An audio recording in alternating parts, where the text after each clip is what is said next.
তন্ত্রের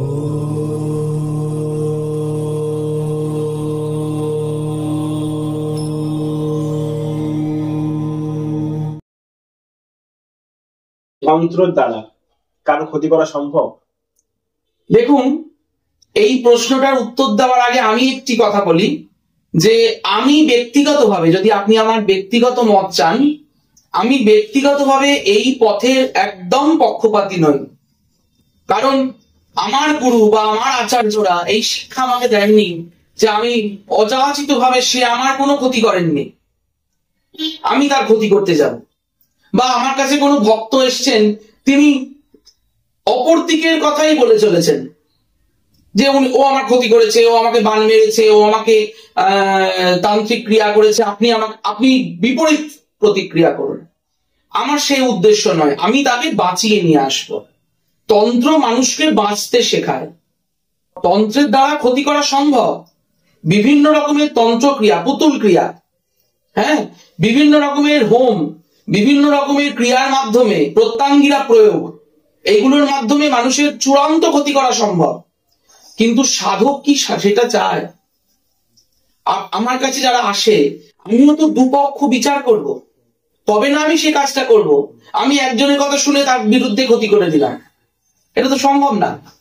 হ্যাঁ, আমি যদি তাদের উল্টো দিকের লোকের ছবি দেখি, তার বিচার করি, তাহলে আমি নিশ্চয়ই তাকে বাঁচিয়ে নিয়ে আসবো, আমার ভক্তকে, যাতে সে কোনোদিন আর ক্ষতিগ্রস্ত না হয়।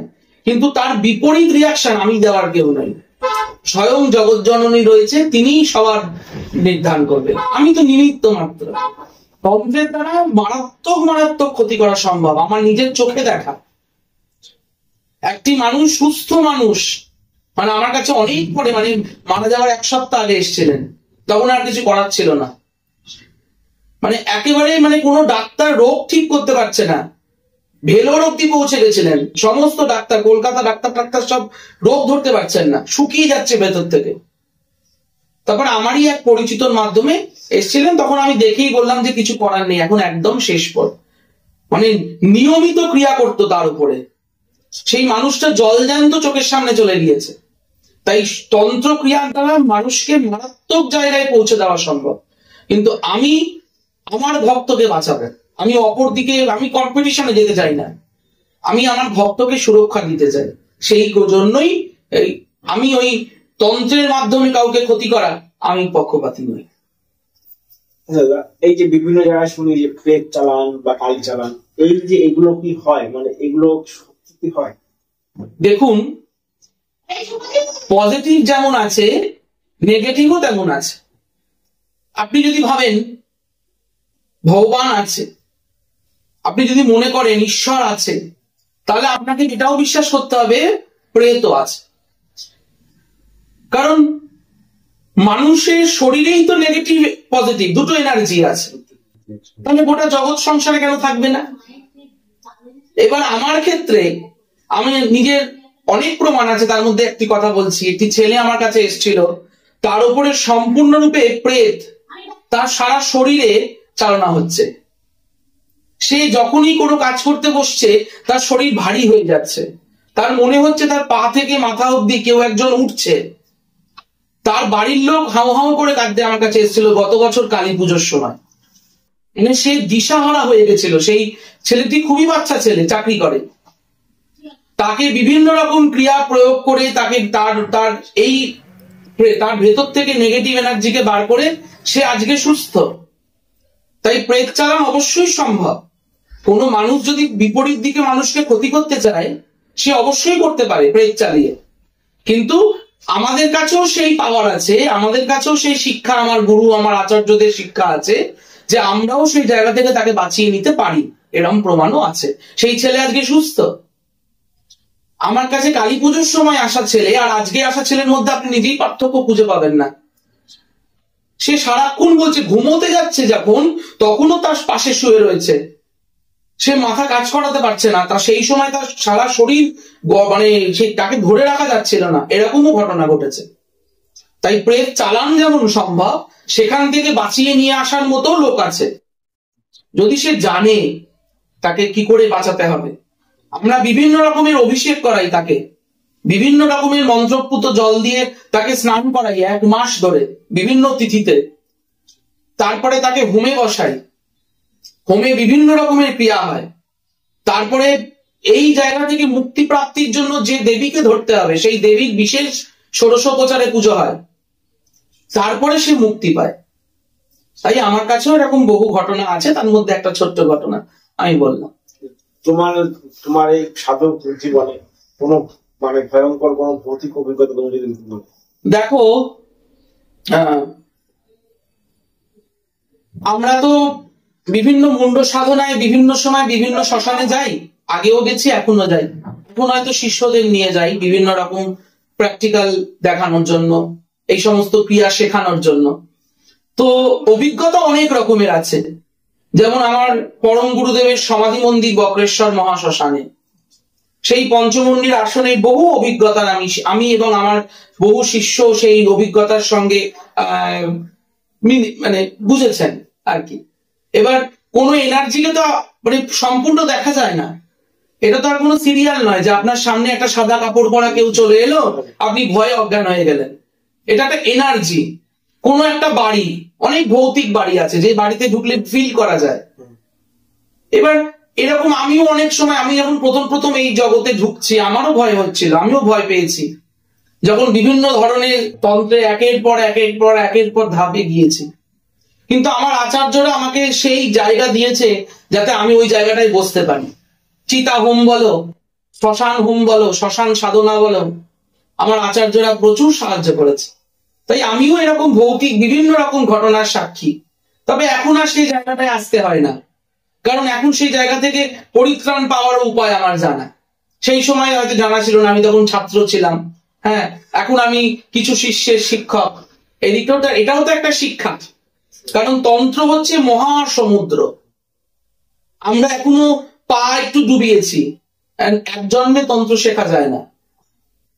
শিবের মুখনিসৃত বাণী যেটা, সেটা কি আর এক জন্মে পাওয়া সম্ভব? আমরা সাধারণ মানুষ, তাই ভৌতিক ক্রিয়া অনেক রকমের হতে পারে। ধরো এমন একটা শ্মশানে প্রবেশ করছো, প্রবেশ করার সঙ্গে সঙ্গে তোমার পেছনটা ঠান্ডা হয়ে গেল, তোমার গাটা ভারী হয়ে এলো। যাদের রাশি খুব হালকা, তুলা রাশি, কন্যা রাশি, মিথুন রাশি, তাদেরকে সহজে এরা ক্যাপচার করতে পারে। এবার বুঝতে হবে যে এনার্জিটা কিরকম, খুব পাওয়ারফুল না। যদি খুব পাওয়ারফুল এনার্জি হয়, তাকে রিমুভ করতে গেলেও কিন্তু সেই পরিমাণ মেহনত করতে হয়। না হলে আমি একদিন তাকে ডাকলাম হোমে, তাকে আমি বুঝতে পারছি যে তার ভেতরে পাওয়ারফুল এনার্জি আছে, আমি তাকে একটা হোমে বসিয়ে বাড়ি পাঠিয়ে দিলাম, তার মধ্যে থেকে কিন্তু পুরোটা রিমুভ হলো না, আবার কিন্তু তার মধ্যে সেই জায়গাটা আসবে। তাই সাধককে বিচার করতে হবে যে ভক্তের মধ্যে বা সেই মানুষটির মধ্যে কিরকম এনার্জি আছে। তাই অবশ্যই ভৌতিক জিনিস হয়, এনার্জি হয়। আমি বলছি না ভূত সামনে দাঁড়িয়ে থাকে, কিন্তু এনার্জির একটা বিরাট মাহাত্ম্য আছে।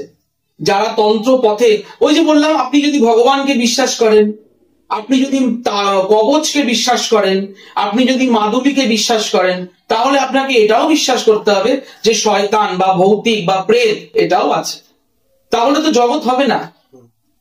এই মানে ঘটনা হচ্ছে, আমি বক্রেশ্বর শ্মশানে গিয়েছি আমার 1-2 পরিচিতকে নিয়ে। তো আমরা সাধারণত শ্মশানে বিভিন্ন রকমের খাবার খেয়েই যাই, কোনো সমস্যা হয় না। আমি বারণ করেছিলাম যে কৃষ্ণপক্ষ শ্মশানে তোদের তো কোনো দীক্ষা টিক্ষা নেই বা কোনো সংস্কার আদি নেই, তোরা দিন বা রাত্রিবেলা তোরা আমিষকে ঢুকিস না, যদি কোনো সমস্যা হয়, হতেই পারে। তো তারা যেহেতু বাচ্চা, স্বাভাবিক তাদের কাছে এইগুলো আধুনিক যুগের মানুষ, তারা এতটা বিশ্বাস নাও তাদের কাছে হতে পারে, তারা ডিম টিম খেয়েই ঢুকেছিল। তো বক্রেশ্বর শ্মশানে কিছুক্ষণ যাওয়ার পর আমার এক পরিচিত পাশে দাঁড়িয়ে আমাকে বলছে যে আমার না পেছনটা কেউ টানছে। তা আমি তাকে সাহস দিয়ে বললাম, কিচ্ছু না, শ্মশানের মতো পবিত্র জায়গা ভারতবর্ষে আর কোনো বাড়ি নেই। শ্মশান এতটাই পবিত্র, কারণ যেখানে কালীর বাস, যেখানে শিবের বাস, সেই জায়গা কখনো অপবিত্র হতে পারে? তো তাকে বিশ্বাস করালাম। এবার ঘুটঘুটে অন্ধকার, চতুর্দিক মানে তুমি আমাকে দেখতে পাবে না, আমি তোমায় দেখতে পাবো না, এইরকম অন্ধকারে প্রবেশ করেছি। এবার কিছুটা দূর যাওয়ার পর একটু লাইট দেখা গেছে, তখন আমি দেখলাম একটা কুকুর ওই ছেলেটির পা ধরে টানছে। এবার কুকুর মানে ভৈরব, হ্যাঁ, মহাকালের ভৈরব। এবার এরা খুব সহজে বুঝতে পারে কোন এনার্জিকে, ঘ্রাণ শক্তির মাধ্যমে। হয়তো সেটা ওকে ইঙ্গিত দিচ্ছে যে তুমি আর এগিয়েও না, তোমার কোনো বিপদ হতে পারে। এবার আমরা যখন আরো গভীর শ্মশানে পৌঁছচ্ছি, তখন গিয়ে দেখলাম একটা বাদুড় আমার ডান কাঁধে একটা ঝাপটা মেরে চলে গেল। আমি তখনই বুঝতে পেরেছি যে এরপরে কিছু একটা ঘটনা ঘটতে পারে। এবার সেইখান থেকে আমার গুরুদেব, আমার পরম গুরুদেবের সমাধি মন্দির অনেকটা দূরে, অনেকটা পথ হেঁটেও যেতে হবে। তো যাচ্ছি আমার ওই পরিচিত যার জামাটা বা পাটা কুকুরটা ধরে টানছিল, সে না তার পায়ের স্পিড বাড়াচ্ছে, মানে আমার থেকে এগিয়ে যাচ্ছে, আর বলছে আমাকে না কেউ পেছনে দৌড় করাচ্ছে। এবার তাকে আমি হাতটা ধরলাম যে কিচ্ছু দৌড় করাচ্ছে না, আমার সঙ্গে সঙ্গে চল। যেতে গিয়েই আপনার এখন অন্ধকার, তো ফোনে মোবাইলের টর্চ জ্বালাতেই উল্টো দিকে একটা স্পিরিট, সেটা ফিল করা যাচ্ছে, ওখানে কেউ দাঁড়িয়ে রয়েছে। স্পিরিট, আমি বলছি না কোনো সাদা কাপড়ের ভূত, এনার্জি, তাতেই ওদের দুজনের গা ভারী হয়ে গিয়েছে। তারপর থেকে আমরা সেই পরিচিতকে বক্রেশ্বরে যেতে বললে আর যায় না। 3 দিন ট্রমাটাইজ ছিল, জল অব্দি খাওয়াতে মাথা খারাপ হয়ে গিয়েছে। কিন্তু তারা বিজ্ঞানের যুগের মানুষ, তারা ভেতর থেকে যতক্ষণ আমি বলছিলাম তোরা ডিম খাস না, তোরা মাছ খাস না, ততক্ষণ তারা ওই কথাটাকে বিশ্বাস করেননি। কিন্তু যখন ওই জায়গায় পড়েছেন, তখন আর কি করা যাবে, তখন আমি তাদেরকে ধরে ধরে আমার আশ্রমে, গুরুদেবের আশ্রমে নিয়ে গেলাম। তারপর থেকে আমি যতবারই বলি, যদি আজও বলি হয়তো যাবে, কিন্তু ওই ভয়, একা যাব না।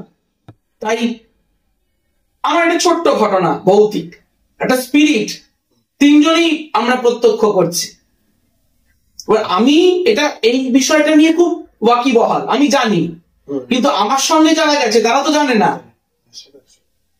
তারা ওখানে ভয় পেয়ে গেছে এবং ভীষণ গা ভারী, মানে তাদের হাত ধরলেও বোঝা যাচ্ছে সেই টেম্পারেচার। তাই বলছি, কোনো ভৌতিক স্থান বা কোনো পুরনো পরিত্যক্ত বাড়ি বা কোনো পুরনো শ্মশান বা কবরস্থান যাওয়ার আগে অবশ্যই গুরু বা আচার্যের থেকে বা কারোর থেকে পারমিশন, বা গুরু যদি নাও থাকে নিজের বাবা মার থেকেও পারমিশন নিতে পারেন, কারণ বাবা মার থেকে বড় গুরু তো কেউ হয় না, যারা জন্ম দান করেছে তাদের থেকেও অবশ্যই পারমিশন নিয়ে যান।